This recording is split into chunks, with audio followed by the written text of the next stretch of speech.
Good morning. I'm first to know meteorologist Ryan Gold. Very gloomy, spooky start to the week here today, especially with these storms bubbling up along our west. We can see that there's a new severe thunderstorm warning for pretty much Panama City and even farther out. See a lot of lightning associated with this, and that is moving east into our viewing area, likely going to reach us by around 7 and 8 o'clock. Still having the potential for marginal risk for severe weather. So therefore, a severe storm like that could still possibly pop up.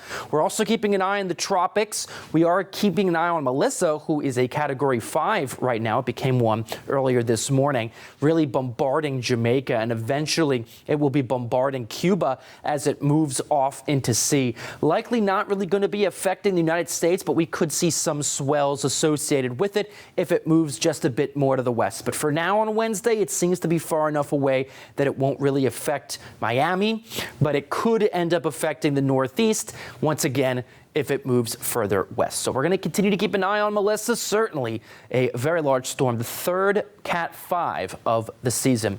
Back here at home with that moisture that we've got and those storms on the way, likely going to be seeing temperatures sticking around to those 60s and 70s, at least for much of the day. Once we get into the later parts of the afternoon, we might be able to reach an 80 in some spots, but we're likely going to see the storms become a lot more isolated heading towards those midday and then the evening hours. So temperatures likely not going to change much. Highs only around those mid 70s to possibly those low 80s. So like I mentioned, around 7, 8 o'clock is when it's going to start to move through our area, really still focusing more so along the coastline for those really stronger storms, but it's still possible we could get some really loud stuff going on through Tallahassee. I don't expect it to be as strong heading through South Georgia. Likely only an isolated pop-up shower or a thunder shower later on, all clearing up by around 7 and 8 o'clock, leaving those clouds still to linger. Rainfall totals looking to be around 1/4 of an inch to possibly around an inch closer to the coastline.